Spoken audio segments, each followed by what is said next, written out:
Hai, Assalamualaikum. Ketemu lagi di YouTube channel Dini Fitria. Dan kali ini saya sedang berada di Amstelveen, di rumahnya Om Sungkono. Iya. Halo Om, Iya. sehat Om? Iya, lumayan masih bisa ngaku sehat lah. Walaupun Sehatnya saya orang berada, tua. ya, walaupun saya berada di rumahnya Om ini di Belanda, tapi rasanya rasa Indonesia nih Om. Oh iya. Nuansanya nuansa Indonesia karena begitu banyak ya patung-patung Indonesia, Iya. lukisan Indonesia. Nah Iya, ini betul. dapatnya dari mana nih Om? Langsung dari Indonesia? Oh ya, ini ada sejarahnya itu, ini oleh-oleh atau buah tangan atau tanda mata dari teman saya. Yaitu dulu sama-sama saya belajar di Moskow, di Universitas Persahabatan Bangsa-Bangsa. Dia asalnya dari Timor, Timur Barat, Timur Indonesia.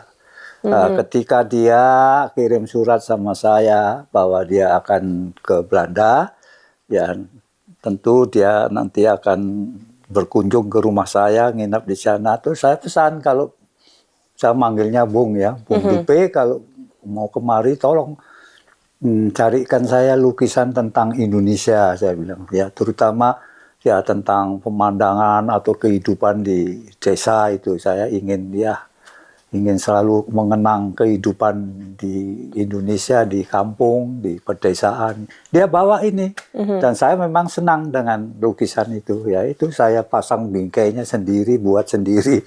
Sampai sekarang terpampang di dinding inilah. Dan, Iya. Ini seperti wajah Indonesia zaman dulu ya Om? Iya. Tahun berapa ini Om? Sudah tahun berapa ya waktu itu saya tinggal sudah tahun 60-an. 60-an. Iya. Kenapa Om sepertinya suka dengan pemandangan seperti ini? Apa mengingatkan dengan masa kecil? Oh iya, karena saya kan juga dilahirkan bisa dibilang di kampung, bukan di tengah kota ya. Walaupun kampung saya itu masih di pinggir kota Binjai, tapi masih suasana kampung itu.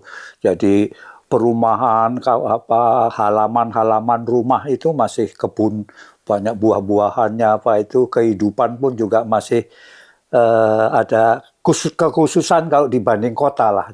Jadi kehidupan yang disebut itu kekeluargaan, ya, kehidupan itu saling bantu, ya, istilah gotong royong itu masih terpelihara baik di sana dulu.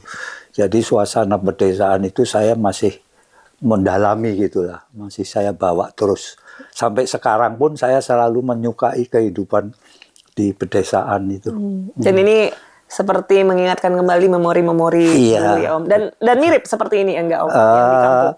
Iya, ada juga miripnya, misalnya tentang itu ya, ada padi di sawah, gubuk, karena ladang bapak saya itu, ladang kami itu juga di tengah daerah itu bapak saya buat gubuk. Jadi saya ingat ini persis punya gubuk yang mirip-mirip itu juga. Nah, ini ceritanya gimana anak Binjai terus terdampar di Belanda ini gimana nih Om? Sepertinya panjang banget. Iya, memang dalam perjalanannya memang agak panjang ya. Saya dilahirkan di Binjai itu 20 km dari Medan ya. Saya setelah tamat, saya jadi menempuh sekolah dasar di sana, SMP juga di kota Binjainya. Setelah saya tamat SMA itu saya masih tetap ingin untuk bisa belajar di universitas. Ya, tapi orang tua saya sudah usianya sudah cukup banyak dan hidup di pedesaan itu sebagai petani. Saya kalau menyandarkan pada ongkos yang ditanggung orang tua sudah nggak mungkin, dan saya juga nggak sampai hati untuk itu. Dan saya berusaha untuk mendapatkan beasiswa dari pemerintah. Tahun 60 saya mohon untuk dapat beasiswa, tidak berhasil. Tahun 61 juga tidak. Tapi tahun 62 kebetulan pada masa itu memang pemerintah Indonesia, pemerintah Soekarno itu sudah mulai banyak, saya dengar sudah banyak mengirim mahasiswa ke luar negeri, terutama ke Eropa Timur itu.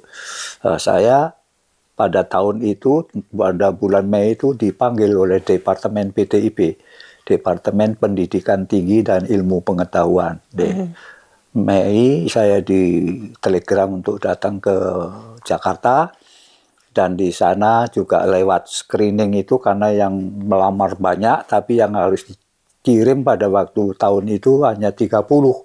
Karena setiap tahun kan hanya terbatas yang bisa diterima di luar negeri juga. Sekitar 30 yang diterima dari ratusan orang yang melamar. Jadi setelah saya diterima dari jumlah itu, kami yang mau diberangkatkan tuh diindoktrinasi dulu istilahnya itu. Ya, diberi pengertian tentang politik pemerintah Indonesia, tentang nanti tugas-tugas yang belajar di luar negeri. Nanti diharapkan setelah saya belajar pulang dan bekerja untuk pemerintah membangun tanah air, ya ditekankan bahwa tanah air kita itu kaya, tapi tenaga untuk mengelola kekayaan alam kita itu masih sedikit. Ya, kalian kami tunggu. Nah itu saya tahun 62 bulan Agustus dikirim ke Moskow. Ya saya belajar di universitas namanya selalu disebut itu Universitas Persahabatan Bangsa-Bangsa. Yang Lumumba itu? Ya, Lumumba ya, dengan nama Lumumba itu ya. Saya belajar di Fakultas Teknik, kejuruan pembangunan mesin, ya, Mechanical Engineering itu. Tahun 65 itu peristiwa di September terjadi di Indonesia. Saya masih 3 tahun belajar di sana kan. Itu tahun itu juga oleh atase militer diadakan screening untuk menanyai bagaimana sikap kami terhadap peristiwa itu, bagaimana sikap kami terhadap misalnya peranan-peranan yang dilakukan oleh Letjen Soeharto itu, dan bagaimana sikap kami juga kepada Presiden Soekarno. Oh, berarti itu di tahun? Tahun 65 itu. 65. Itu dia. Kira-kira itu di tahun 66 ya hampir-hampir pertengahan 66. Pada waktu itu yang sudah harus pulang itu sudah banyak yang juga dicabut paspornya. Oke, sekarang apa screening itu isinya apa sih Om pada saat itu? Tadi pertanyaan bagaimana sikap saudara misalnya terhadap peristiwa itu. Ya, kalau saya diajukan pertanyaan itu banyak, memang kenal nggak sama Letjen Soeharto apa-apa itu, karena banyak itu daftar yang diajukan ya. Tapi intinya itu mereka itu atase militer itu mau tahu bagaimana sikap seorang itu terhadap Presiden Soekarno dan Letjen Soeharto itu. Itu patokannya sebenarnya, intinya itu. Ya kalau saya bilang peristiwa itu terjadi juga mengejutkan saya. Karena bagi saya terdengar berita penculikan jenderal-jenderal dan kemudian dibunuh itu membuat saya juga bingung, ingin tahu kenapa terjadi begitu. Karena berita-berita yang saya dapatkan, saya bilang itu hanya sepotong-sepotong, tidak lengkap. Ada yang bilang, wah itu karena itu peristiwa itu PKI itu berontak. Ada yang bilang begitu, dari mahasiswa-mahasiswa asing juga banyak yang ngikuti ternyata ya. Ada yang bilang, bukan, itu yang mau memberontak, mau merebut kekuasaan Soekarno itu yang diculik itu, jenderal-jenderal itu. Kan itu jadi dua hal yang saling bertentangan sebenarnya ya. Ya saya bilang, saya hal ini dalam soal itu juga sebenarnya ingin lebih banyak tahu apa yang terjadi sesungguhnya, saya bilang. Tapi hal itu memang saya tahu bahwa sudah terjadi di Indonesia. Ya, saya hanya percaya kepada Presiden Soekarno bahwa peristiwa yang begitu saya anggap besar pasti akan diselesaikan secara bijaksana oleh Presiden Soekarno. Saya bilang begitu. Terus ditanya, Anda bagaimana terhadap pemerintahan Presiden Soekarno? Saya bilang, saya tetap mengakui dan setia karena saya belajar ke luar negeri juga dikirim oleh Presiden Soekarno. Saya jawab begitu. Nah, itu beberapa, nggak sampai 2 bulan ada keputusan itu. Siapa yang boleh pulang, artinya siapa yang paspornya dicabut, artinya nggak boleh pulang. Nah, saya kena dicabut paspornya. Yang nggak dicabut itu nanti pada waktu dia mau pulang ya bisa pulang bebas begitu.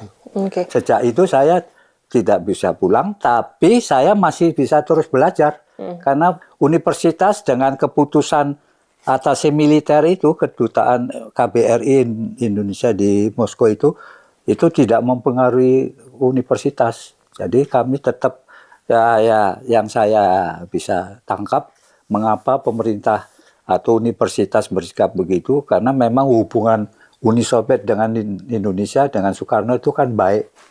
Ya, jadi pemerintah Uni Soviet, Universitas Lumumba itu menerima kami memang sejak semula untuk belajar. Oke. Ya, belum selesai ya, terus kan selesaikan gitu mereka. Kenapa Om memilih Moskow untuk tempat belajar pada saat itu? Saya pun berpikir kalaupun pulang dengan cara mau sendiri, apa terjamin keselamatan. Ternyata memang ada beberapa mahasiswa Indonesia yang sebelum peristiwa itu pulang, ditangkap dan buang di Pulau Buru.